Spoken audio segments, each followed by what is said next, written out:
कथं न ज्ञेयमस्माभिः पापादस्मान्निवर्तितुं कुलक्षयकृतं दोषं प्रपश्यद्भिर्जनार्दन।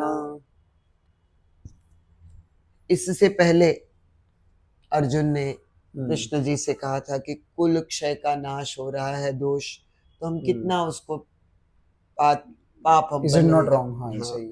उसी बात को अगर कहते हैं कि हे जनार्दन, कुल का नाश करेंगे तो ये तो हम दोष कर रहे हैं, उससे जो भी उत्पन्न होता है वो दोष होगा, तो उसका हमको पाप लगेगा। तो ये जानने के बाद भी क्या हमें इस पे विचार नहीं करना चाहिए? दूसरी तरह से कहूं तो वो हर तरह से अपने आप को लड़ने के लिए तैयार नहीं पाते हैं। हर तरह से वो यही कहना चाह रहे हैं कि सब तरफ की हर तरह की बातों को सोचते हुए मुझे लगता है हमें युद्ध नहीं करना चाहिए, क्योंकि युद्ध करने में मुझे कोई भलाई नजर नहीं आ रही। तो यही है कि अभी अर्जुन के सारे क्वेश्चन देखे आ रहे हैं, इवेंचुअली फिर कृष्ण भगवान। हाँ, मैंने अभी तो कृष्ण सुन ही रहे अच्छा, हैं। पहला योग विषाद योग है, दूसरा योग क्या है? एक सेकंड, सांख्य योग है शायद, झट से मुझे ध्यान नहीं है बेटा।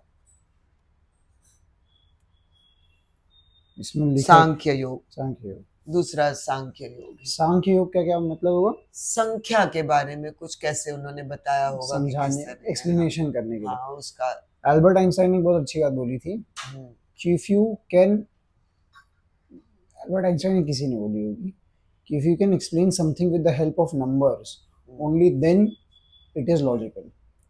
होता है ना, नंबर्स मतलब नंबर्स यानी लॉजिक, नंबर्स यानी स्टैटिस्टिक्स। तो हर चीज को समझाने के लिए अगर स्टैटिस्टिक्स की यूज होगी तो ही वो सही है। अगर स्टैटिस्टिकली वो प्रूव नहीं हो सकता तो कुछ हद तक वो गलत है, ऐसा। और वो कोई भी चीज आप देख लो स्टैटिस्टिकली प्रूव होगी ही होगी। तो स्टैटिस्टिक्स हम देख पा रहे हैं या नहीं, ये फिर दूसरा सवाल होगा।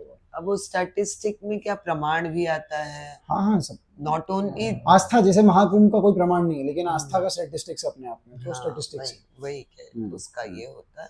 खैर, फिर हम देखते हैं कि किस तरह अर्जुन अभी अपने दुख में और क्या क्या कह रहे हैं बचे श्लोकों में, और फिर किस तरह आगे की उनको समझाने की कृष्ण जी क्या क्या बताते हैं, क्या क्या समझाते हैं, हम भी देखें। क्योंकि जब हम दुखी होते हैं, जब स्ट्रेस में होते हैं, तो बहुत से विचार, बहुत सी बातें और सिमिलर काइंड ऑफ थॉट चल रहे होते हैं।